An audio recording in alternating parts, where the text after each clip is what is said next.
Giannis scored 40 points in a duel versus Kevin Durant in a Game 7 thriller Saturday between the Bucks and Nets. Despite KD dropping 48 points, the Greek Freak kept his cool and helped deliver the upset in overtime with a 115-111 victory. Milwaukee is heading to the Eastern Conference Finals after the huge win. So, Shannon, give Giannis a letter grade for his series versus the Nets. Skip, I gave him a B+. I would have given him an A, but I thought the Game 5 for me is that he settled. And I thought the first two games, I still think he settled too much.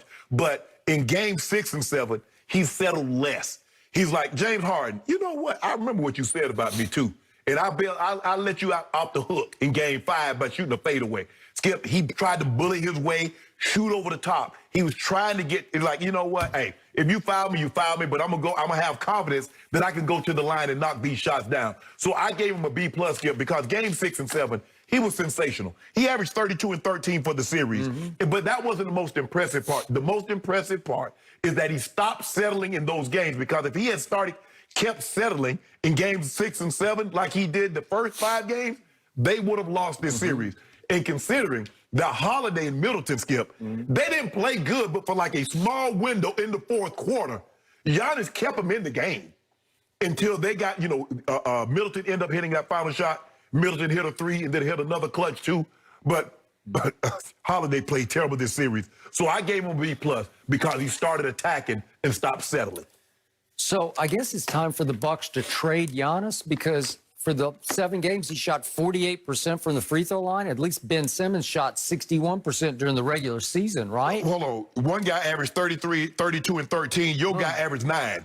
Yeah, trade the guy that averaged 9. 48%. That's 29 of 60. And he shot 2 air balls on, what is it, Saturday night? So let this sink in for a second. My guy shot 48%. Your guy shot 15% lower than that. Your guy shot 33 from the free throw line, Skip. Okay, back to the question. I will give Giannis a B for the 7 games. Okay. Because I give him an A for Saturday night. That's the best I've ever seen him play in a big game, a game of magnitude. Thank you. I will agree. He kept himself barely together. He hyperventilates. He airballed 1 free throw because he just got overextended. One time they had to just take him out of the game because he was hyperventilating. He just gets a little over the top with his emotion and his energy because he wants it so bad he doesn't know how to keep his poise. It was short and to the right. It was short right. It might have been the worst air ball I've ever seen. But to his credit, he kept himself together. And in overtime, he did take it into the middle of the post, and he went up over KD, and it bounced around, and it fell through. I will give you that. And that ended up being the shot of the game, right? So overall, his performance on Saturday night in a Game 7 had to be his most impressive of his career. So good for you. You advanced. I give you a B. There were a lot of rocky moments along the road. Because, Skip, you look at the first 2 games, he was still, because I thought once James Harden went out, I was like, okay, Giannis, this for the taking. They don't have it. Well, they still had Kyrie. But once Kyrie went away, I was like, well, okay, now it's basically going to be KD. So, Giannis, just go inside. They're not going to put KD on you for the entirety because they need his offense. So just take advantage. And when James Harden waved off the double team, I was like, come on, Giannis.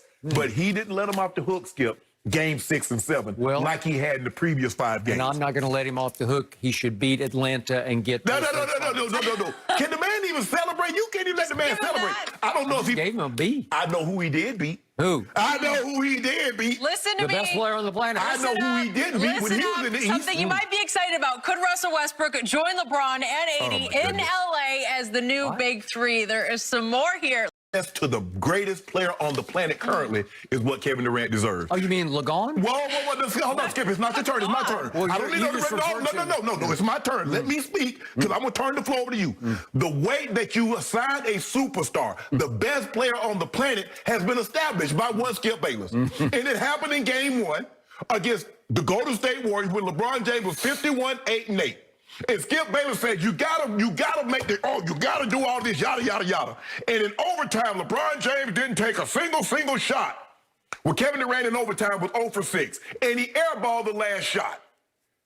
And I need to know why. You see, what happens is everybody was quick to jump on the bandwagon. Kevin Durant is the best player on the planet on Tuesday because he had a historic performance. And there's no denying that.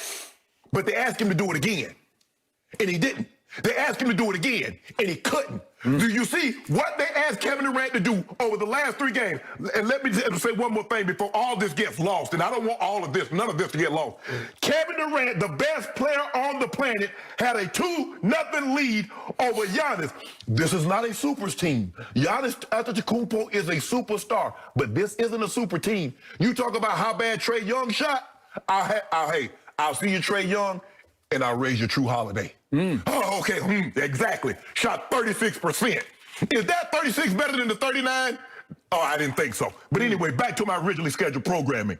At the end of the day, it's about superstars. That's what Skip Bayless always tell me. Superstars win this game. And if the guy is what you said he is, he should be able to do that. Now, Tuesday, we're talking about Jeff Green was 8 or 9 from the 3-point line.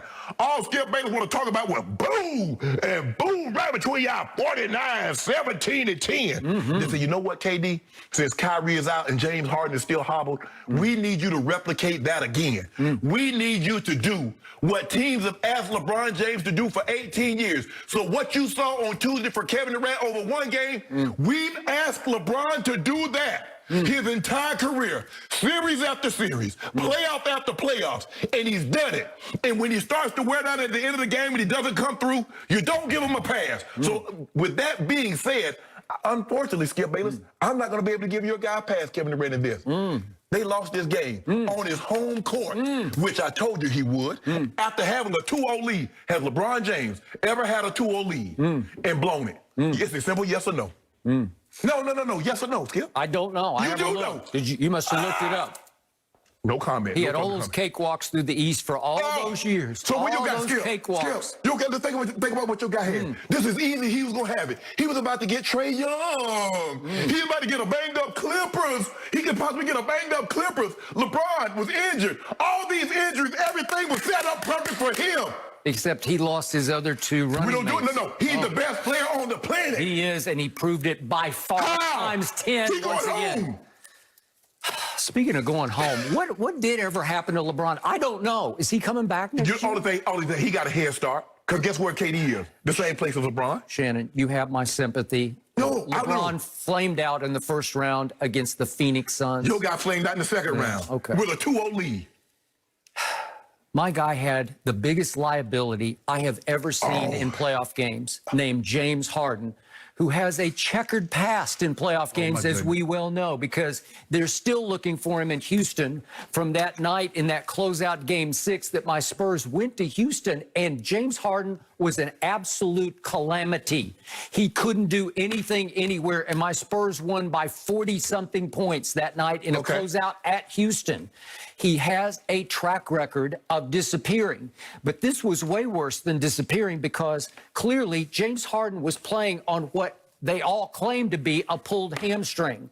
How do you play 53 minutes? So I watched 3 straight games, and Saturday night he played 53 minutes. That's all the minutes, right? That's the whole game. He played every minute just the way Kevin Durant played every minute. And you know what I nicknamed him during the game? He was Logo James. It's not because he was shooting from the logo. He was dribbling on the logo half the night, or picking up the ball and holding the ball on the logo, looking for Kevin Durant so he could lob him some dangerous loopy pass at the end of the clock so that Kevin Durant could try to take P.J. Tucker off the dribble with 4 seconds left on the shot clock. It happened again and again and again. It felt like James Harden was building a statue to himself, of himself, on the floor during the game because he played like a statue. James Harden thought they lost. He was a cardboard cutout. He should not have played 53 minutes because he was a disaster. He held the ball so long, he put them in so many late clocks. He had no burst. He couldn't dribble by anybody. You could put your worst defender on him because he could not get into the paint. And when he did occasionally by accident find himself in the paint, he was like, I don't know what I should do. Maybe I should just lob this up in the air and hope it goes in the bucket. And he made a couple of lucky shots, but his three-point shots weren't shots. They were throws. He had to actually throw his three-point shots. And he managed to go 5 of 17 from the floor and 2 of 12 from 3. Are you kidding me? It's horrendous. And there was one potential saving grace. race. A kid who once upon a time won the three-point shootout on All-Star Saturday night named Joe Harris. What happened? And Joe Harris was an even bigger disaster because the stage was too big for Joe Harris. He finally got to this moment, and he had nothing but wide open shots. After shot, after shot. If we could see the final one that knocked me right off my couch, because this is for the marbles. This is to put them up 3 in overtime. Up 3 with 56 seconds left in overtime. It's just wide open. He shot it flat. It barely got to the rim. It was just horrendous. If we could see it one more time. KD gets blocked by Brook Lopez, but they get the rebound and give it back. That was Jeff Green kicking it for a wide open 3. By the way, speaking of Jeff Green, who scored 27 points in Game 5, he took no shots on Saturday night. No shots and scored no points. But Skip, here's the thing. Look how little he played. What is Steve Nash?